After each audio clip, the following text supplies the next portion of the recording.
Hello fam, this is still James the Decomposer and the Synthesizer of Math and Science Tutor, guys.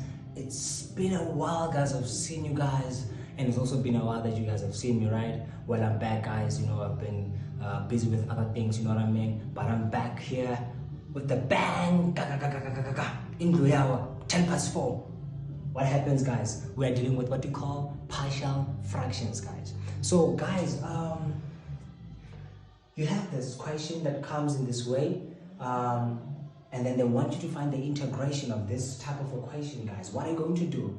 Well, guys, I would like to advise you that we have different forms of partial fractions, okay? You can either have a fraction that can come in this way. Maybe let's just say you have x squared minus 7x plus 10 is integration over x minus 2, right, dx. So if you have this type of equation, what can you do? First of all, when you're dealing with partial fractions in terms of integration, you need to check the type of a fraction that is taking place. Remember, we have proper and improper and mixed fractions, okay? But we are going to focus on the only two fractions, which is a proper and improper.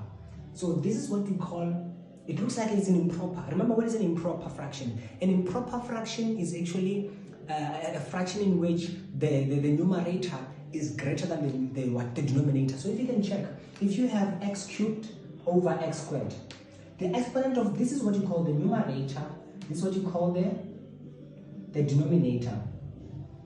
So if the denominator is less than the numerator, meaning that the numerator is greater than the denominator, we're having a fraction that is called what? An improper. Okay? But before you check those improper and stuff, don't just look at it and be like, oh, it's improper. You know, you can still work it out, right? So, meaning that there are some fractions that are of improper that can be reducible, meaning you can reduce that improper fraction, meaning that it can be factorized, for instance, but you'll check that, you'll see that, right? Another thing is this one. If you have x over x squared, okay, x cubed basically. Now, in this case, the denominator, this is our numerator, this is our denominator. So you can see that the denominator in this case is greater than the numerator. So it tells us that this is a proper fraction. It's a proper what? Fraction, because the denominator is greater, is above. This one is below. So that is what we're talking about, right? So only those two, guys, if you can be able to identify them when you're dealing with partial fractions, you're good to go, okay? Because when you're dealing with improper, you need to use long division method. You can be able to understand how it works. Now check this out. If a question comes in this way, this is my advice. Let's erase this one. You're going to have equals to into the what? X minus 2 into x minus 5, all divided by x minus 2 what? Dx. Do you see what I've done there? What I had to do, guys, I know that it looks like improper, but what I had to do, guys, I had to try to find if I can reduce that quadratic. It's a quadratic. I wanted to check if I can reduce it because there are some equations or some expressions that can be reduced. Some are irreducible, understand? So I was able to reduce this to linear. Remember, linear is given in the form of y equals to mx plus c, which is the same as y equals to ax plus b. This is basically linear, right? For quadratic, guys,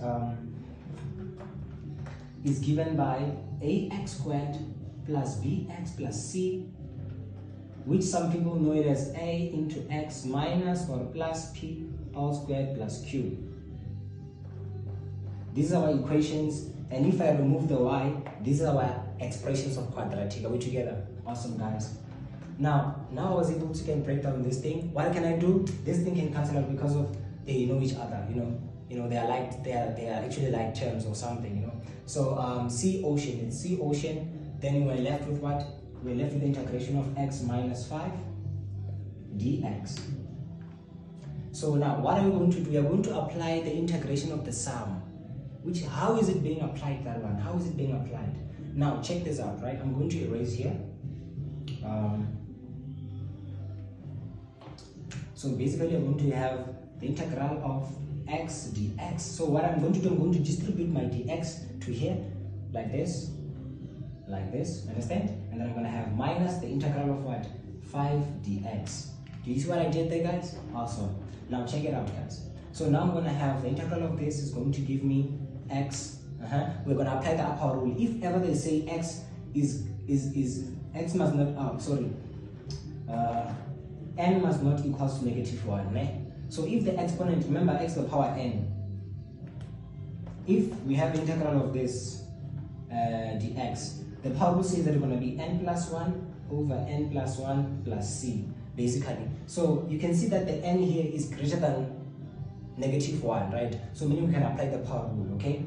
So if ever it was like -1, like this is basically 1 over x, and now this will give us ln x, basically, which we'll talk about as we go through, guys. You know, for now I just want you to understand how this one works. All right, awesome, guys.